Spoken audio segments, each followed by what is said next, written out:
Max Brunet, bonjour. Sous votre direction paraît une remarquable étude sur les soldats de la Grande Guerre à Sainte-Colombe-sur-Lers qui sont tombés pendant cette guerre.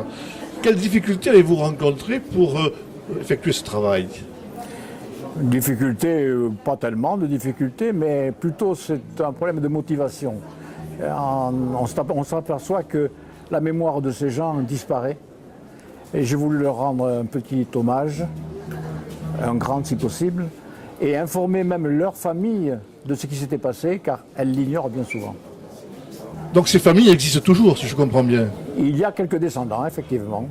Et elles vous ont confié des documents, des photos Très peu. J'ai l'impression que les archives qui sont dans les greniers finissent plutôt à la poubelle qu'en diffusion à ceux qui les recherchent. Quelles ont été vos sources pour ce travail? Les sources, donc j'ai fait des généalogies de ces hommes, donc Généanet, mais les archives publiques aussi, les archives départementales, qui sont en ligne un peu partout. Ensuite, sur ces données, il y a énormément d'informations. J'ai eu quelques éléments donnés par les familles, très peu, et le reste, je l'ai cherché à droite et à gauche. Le ministère de la Défense vous a fourni des documents? Le ministère de la Défense, je ne l'ai pas consulté. Je ne l'ai pas consulté. Pourtant, j'ai vu qu'il y avait des articles du journal de marche des opérations. Le journal de marche des opérations se trouve sur Internet, aux archives départementales.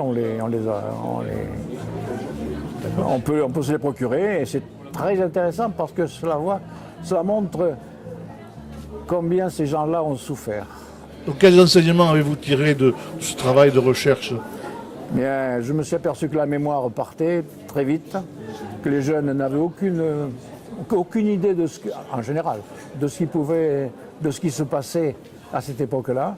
Et donc c'est un travail de mémoire essentiellement que j'ai fabriqué.